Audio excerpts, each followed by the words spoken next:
Sefarad presenta Magazine Sefaradí.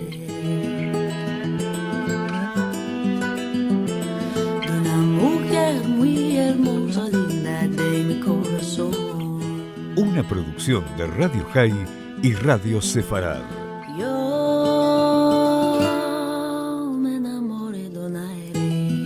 Con la conducción de Marcelo Benveniste. Linda de mi corazón.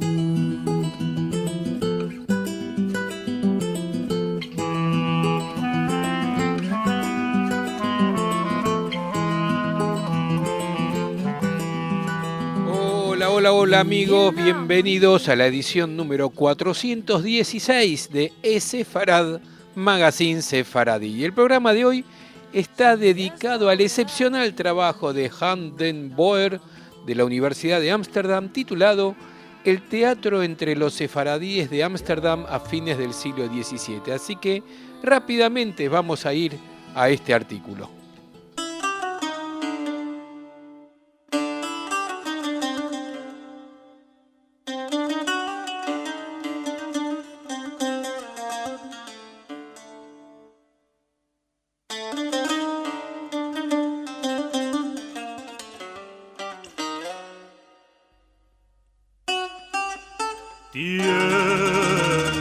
Amais un sujeito que deu preguntar a todos os que topaba un sabe representar.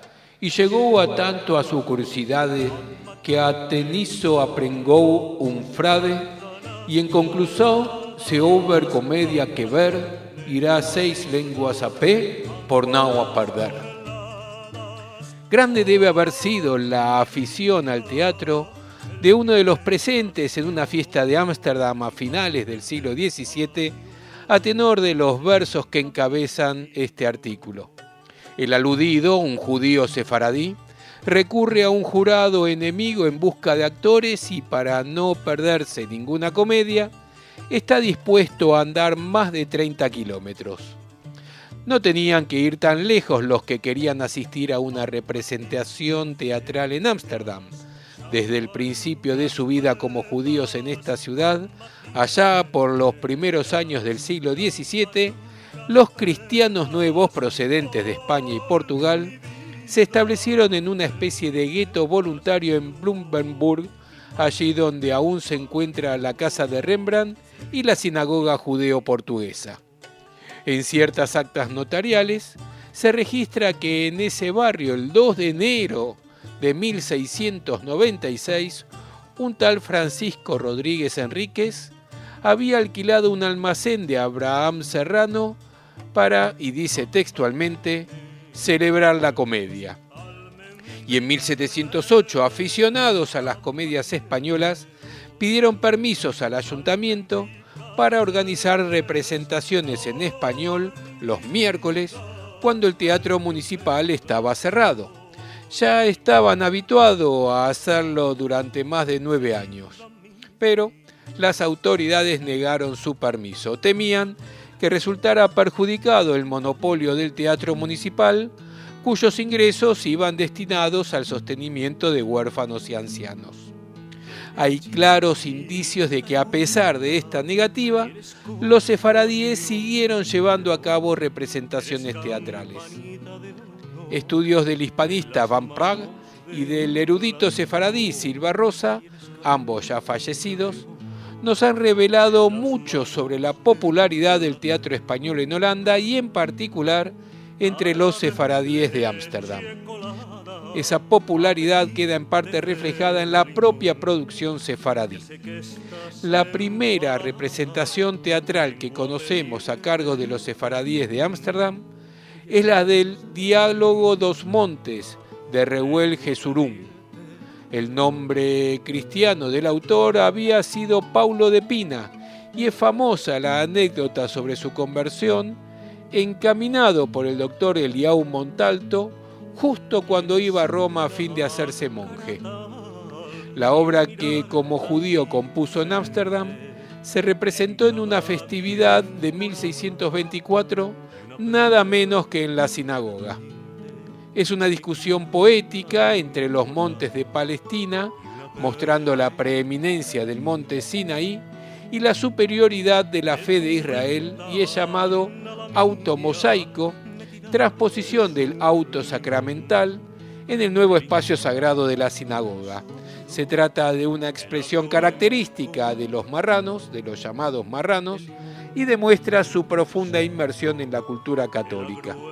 Con igual fervor de neófito, compuso Miguel de Barrios, el escritor más famoso de entre los sefaradíes de Ámsterdam, una comedia alegórica al estilo calderoniano.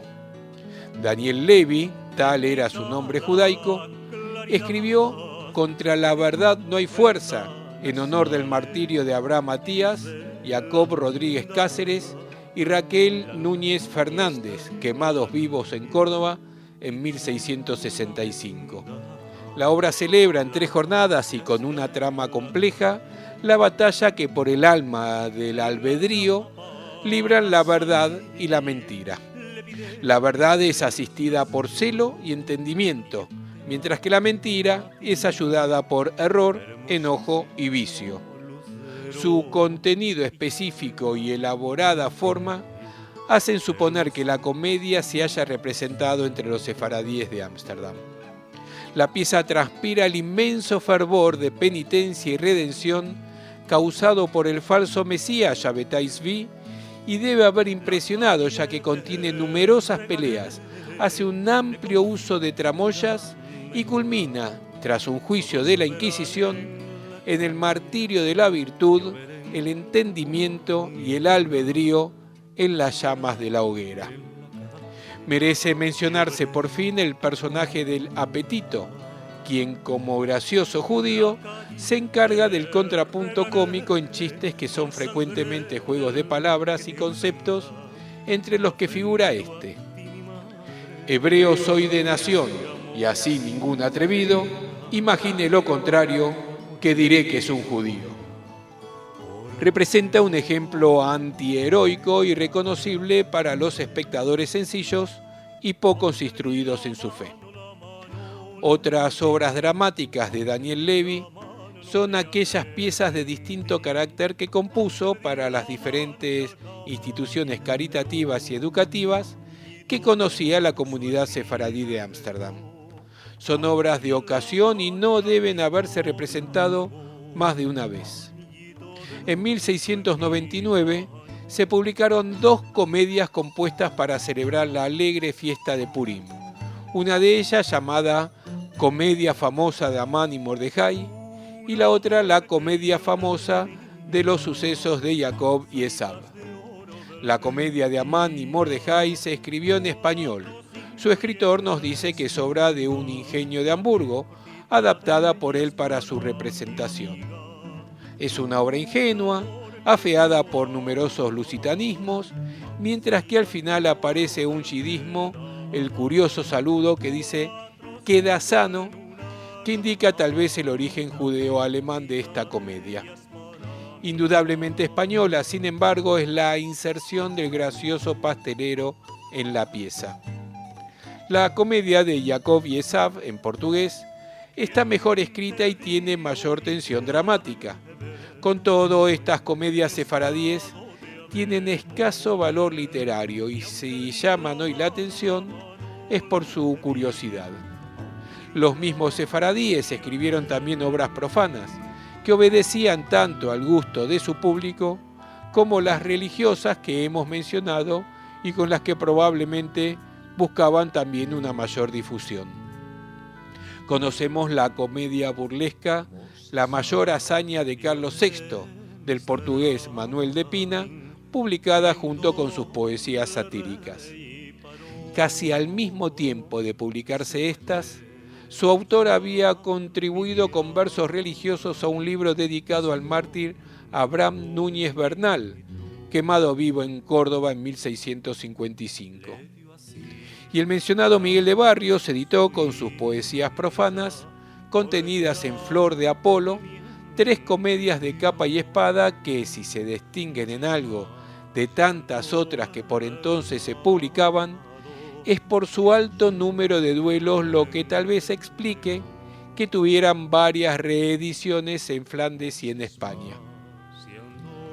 No hay que ver entre estas obras profanas y las religiosas una dualidad típicamente marrana, una división del alma entre el rigor del judaísmo y el gusto por la cultura mundana ibérica. Se trata nada más que de un cambio de géneros. A quien quiera encontrar en las obras profanas una estampa judaica o un contenido anticatólico, buscará en vano. Porque sobre todo en su cultura pueden observarse cuán apegados estaban los sefaradíes a sus tierras natales. Allí habían crecido y vivido, y para muchos, la ciudad libre de Ámsterdam, bautizada con entusiasmo y ansia de redención la Jerusalén del Norte, no les podía quitar la añoranza de la patria perdida. Para entender la cultura de los sefaradíes de Ámsterdam es fundamental tener en cuenta cuán diferentes eran estos de los judíos expulsados de España en 1492 que se fueron al norte de África o a Turquía. Estos dejaron España como judíos y en su aislamiento conservaron casi hasta el día de hoy gran parte de su cultura y costumbres. Los judíos conversos, sin embargo, tanto los de España como los de Portugal, se incorporaron rápidamente como cristianos nuevos en la sociedad ibérica, aprovechando las nuevas posibilidades que ahora se le ofrecían, hasta tal punto que perdieron el conocimiento del hebreo y prácticamente dejaron de vivir como judíos. El problema del marrano, o del judío secreto, se debe sobre todo a la actividad de la Inquisición y la obsesión por la limpieza de sangre. Muchos de los que vivían como judíos confesos en Ámsterdam mantuvieron estrechas relaciones familiares y comerciales con cristianos nuevos de España y Portugal durante todo el siglo XVII y hasta parte del XVIII. Un estudio reciente ha revelado que los sefaradíes de Ámsterdam, no solo por motivos comerciales, emprendían frecuentemente peligrosos viajes a territorio español o portugués. Las autoridades de la comunidad sefaradí de Ámsterdam condenaban y reprendían severamente esas incursiones en lo que llamaban tierras de idolatría. Algunos procesos inquisitoriales nos hablan además de varias personas que tras haber vivido un tiempo como judíos en Ámsterdam volvieron a la fe católica. No ha de sorprender pues que estos sefaradíes conocieran muy bien las literaturas de la península, y no solo los que habían nacido allí. Basta con examinar las bibliotecas de Baruch Spinoza o de Rabino David Núñez Torres, ambos nacidos en Holanda. Allí aparecían libros de Quevedo, Gracián, Góngora, Vieira, Carnúes, entre otros muchos autores. Es lógico entonces suponer que las comedias tan celebradas en España y Portugal, y que además se representaban traducidas al holandés, tuvieran un público fiel y entusiasta entre los sefaradíes de Holanda. Es la comedia española la que aparece mencionada en los documentos citados, y su popularidad y probable representación quedan comprobadas por unas colecciones de comedias que se publicaron en Ámsterdam a finales del siglo XVII y principios del XVIII. La colección más conocida, publicada en Ámsterdam en 1726, a costa de David García Enríquez, resulta con sus 12 comedias de asuntos bíblicos inconfundiblemente judía. Los autores de la comedia son, sin embargo, tan católicos como Calderón, Lope de Vega y Agustín Moreto. Ya en 1697 y 1704 habían salido de imprentas sefaradíes otras colecciones de comedias. Contienen obras de los dramaturgos más populares de entonces, como Mato Fragoso, Rojas, Moreto, Calderón, Vélez Guevara y Vances Candamo. En su texto, solo encontramos un indicio de que fueron publicados por o para judíos. Quien lo coteja con otras ediciones de las mismas conocidas obras, puede observar cómo desaparecen los nombres de Jesús, de María o la Trinidad. En exclamaciones o invocaciones han sido sustituidas por el neutral Dios o Dios bendito. Un lector cristiano probablemente no se apercibiría de estos cambios, y hay razones para suponer que formaba parte del público esperado de estas ediciones. Las dos ediciones mencionan a Manuel Teixeira Tartás como impresor. Los apellidos son inconfundiblemente sefaradíes, pero el nombre es el de uso entre los cristianos. Y lo que más intriga es que las dos ediciones encubren con los católicos lugares de Colonia y Bruselas su verdadero lugar de impresión, Ámsterdam. Y veamos por qué. Si bien, como hemos dicho, durante todo el siglo XVII y gran parte del XVIII, el interés por España y Portugal era enorme entre los sefaradíes de Ámsterdam, es desde la segunda mitad del siglo XVII a los primeros decenios del XVIII cuando más se refleja este fenómeno en los libros que por entonces editaron los sefaradíes en Ámsterdam. Baste decir que el corpus aproximado de 140 obras literarias aparecidas en Holanda entre 1580 y 1820 en español y portugués fueron publicadas en ese periodo. Coincide esa actividad editorial con la fundación de academias literarias según el modelo ibérico en Ámsterdam. Entre sus asistentes figuraban destacadas personalidades sefaradíes como el doctor y apologista Isaac Orobio de Castro, los escritores José Penso de Vega y Miguel de Barrios, y los diplomáticos Manuel de Belmonte y Jerónimo Núñez da Costa. Patrocinadas por Manuel de Belmonte, la Academia de los Citibundos y la Academia de los Floridos revelan quizás mejor que ninguna otra faceta de la cultura de estos judíos de Ámsterdam el deseo de pertenecer al mundo aristocrático de la península ibérica. Desgraciadamente, no nos han quedado sus estatutos ni sabemos mucho sobre la frecuencia de sus sesiones. No tenemos más que una extensa enumeración de sus miembros y algunos escritos académicos impresos de Miguel de Barrios y José Penso de Vega. En ellos vemos que los académicos debatían sobre cuestiones tan baladíes como qué pesaba más, el amor o el agravio, cuál era mayor perfección, hermosura o discreción, aunque también a veces menos livianas, como por ejemplo, si el hombre nació de una mujer, ¿por qué Dios lo creó primero? Estos escritos no dejan de ser circunstanciales como gran parte de la literatura sefaradí de Ámsterdam. Interesa más bien las academias como fenómeno social. Sus miembros eran intelectuales y comerciantes que disponían de algún tiempo de ocio e iban en busca de un prestigio.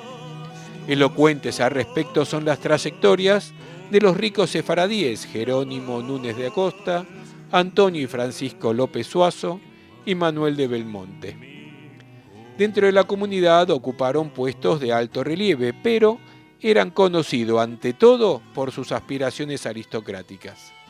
En un tiempo que vio todavía impresionantes autos de fe, no era menos real que el rey de Portugal y los últimos Asturias recurrieran al apoyo financiero y a la mediación de los judíos.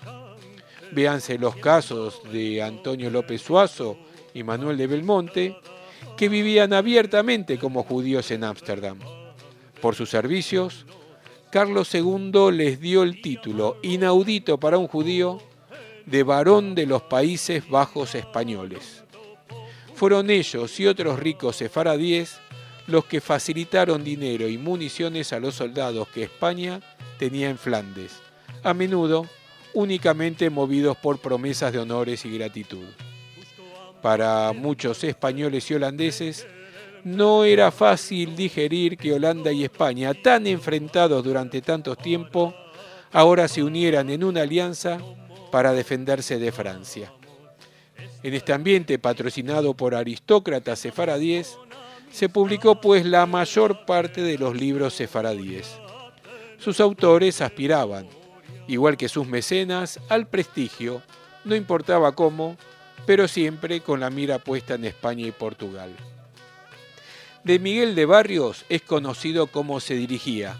Parece que sin discriminación, tanto a protectores de su comunidad religiosa como a la alta sociedad española residente en Bruselas. Pero el adulador y a veces groseramente mendicante Barrios no es caso único. Escritores como José Penso Vega, Duarte López Rosa o Manuel de León compartían esa coquetería con los importantes. Es curioso observar que sus obras profanas fueron publicadas casi sin excepción fuera de Ámsterdam, o al menos según nos dice la portada. Volvemos a ver obras publicadas ficticiamente en Bruselas que en realidad se imprimieron en Ámsterdam. No parece difícil explicar esto en razón de que una mayor posibilidad de difundir sus obras entre un público no específicamente sefaradí, que se podía ofender al saber que su lectura venía de la capital de las heterodoxias. Sabemos, sin embargo, que los españoles residentes en los Países Bajos meridionales conocían en bastantes ocasiones la religión de sus aduladores. Pero en la época de Felipe IV, y más aún en la de Carlos II, reinaba la más absoluta ambigüedad en torno al problema de los judaizantes.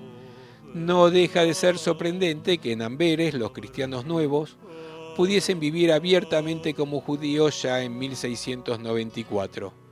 Y el rey de Portugal, don Pedro II, al casarse con María Sofía de Neoburgo, recibió obras en poesía y prosa de todo el mundillo literario de los judíos de Ámsterdam. Los 5.000 cruzados que el rey envió en agradecimiento a una obra que le habían dedicado fueron disputados entre Miguel de Barrios y José Penso de Vega y causaron, al parecer, el fin de su amistad. Aparte de buscar la estimación cristiana, puede haber otra explicación para las ediciones con lugares fingidos, y es que los dirigentes de la comunidad sefaradí de Ámsterdam aplicaban una censura previa, estableciendo que no se podía publicar ningún libro español, portugués o hebreo sin su explícita aprobación. Los que se burlaban de ella incurrían en el riesgo de ver sus libros confiscados. Los dirigentes espirituales estimaban necesaria tal censura para mantener la unidad y la conservación de una comunidad cuyos miembros se esforzaban todavía por olvidar su pasado cristiano, mientras que trataban de aprender, no sin dificultades, una nueva vida como judíos confesos y ortodoxos. Aparte de los conflictos ideológicos internos que este proceso originaba, la comunidad tenía que defenderse de los ataques exteriores. Así es que los rabinos a veces se daban cuenta y en algunos casos llegaron a molestarse con la frivolidad de los escritores. No es difícil imaginarse que no permitirían que sus fieles tomasen su identidad tan a la ligera como un Miguel de Barrios cuando elogiaba en su poesía la fe católica y la Inquisición. Pero, sorprendentemente, no era eso lo que más criticaban los rabinos en los poemas de Barrios sometidos a su aprobación. Atacaban las alusiones mitológicas y la lascivia de los mismos. Su censura resultó, pues, aún más severa y rígida que la que había en las tierras de idolatría. Pero al parecer no tan efectiva. En el mismo año de su prohibición, la obra de Miguel de Barrios, Coro de Musas, se publicó tanto en Bruselas como en Ámsterdam. Ignorar los reglamentos podía ser un obstáculo solo para los que deseaban pertenecer plenamente a la comunidad religiosa. Con todo, no quedó sin consecuencias la censura. Tanto Barrios como Pina, criticado por su poesía burlesca, acabaron por escuchar la voz de sus autoridades. Miguel de Barrios, después de ser censurado, siguió publicando versos profanos, es verdad, pero escribía cada vez más para los miembros de su comunidad y sometía sus obras religiosas al examen de los rabinos. Manuel de Pina, cuyo libro ya publicado fue prohibido, denunció con posterioridad a un amigo que poseía un ejemplar. Pero volvamos a las comedias. Teniendo en cuenta la extremada sensibilidad de los rabinos al censurar los libros de algunos miembros de su comunidad, podemos suponer que las ediciones de las comedias, siempre atacadas por todos los moralistas, hayan sido un motivo igual o peor para ofenderse. La dedicatoria de una de las colecciones mencionadas es toda una defensa, tópica es cierto, de la honestidad y virtud de las comedias, y dice: para quien quiera llegar a deleitarse de su lectura, sepa, fue una invención nacida de una virtud y no una voluntad procedida de un recreo. Publicar las comedias fuera de Ámsterdam habría sido entonces, si no necesario, al menos prudente. Y publicarlas fingidamente en Bruselas o en Colonia garantizaba una mayor difusión entre el público no judío, tan aficionado como ellos al teatro. Por las dedicatorias que llevan las colecciones mencionadas, conocemos asimismo a los patrocinadores de las ediciones, como en tantas obras literarias de los sefaradíes, donde aparece el nombre de Manuel de Belmonte, a quien va dedicada la colección de comedias de 1704. Figura, como en todas estas obras profanas, no con su nombre judío, sino con el que le hizo famoso entre los cristianos. Lo mismo vale por la edición de 1697, en la que figura Gil López Pinto, una persona vigilante al amparo de estos representantes, que con tanto celo, dice, procuró asistirles con su protección. Vemos de nuevo a un mecenas, esta vez miembros de la rica familia sefaradí de Pinto, y otra muestra de actividad teatral, uno de los pasatiempos favoritos de aquellos sefaradíes marcados por una voluntad aristocrática, sí, y con una inconfundible preferencia por los modos ibéricos de expresarla. Al mundo de la verdad.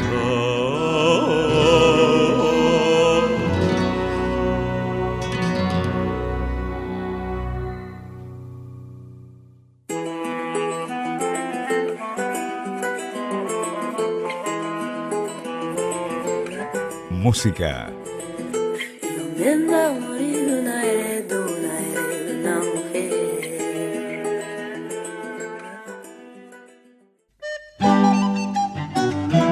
Nos vamos, como siempre, escuchando buena música sefaradí. En este caso vamos a escuchar, para despedirnos, la Cántiga del Rey, Moshe Rabbeinu, en la voz de Ángel Carril, del disco Tesoro Sefaradita.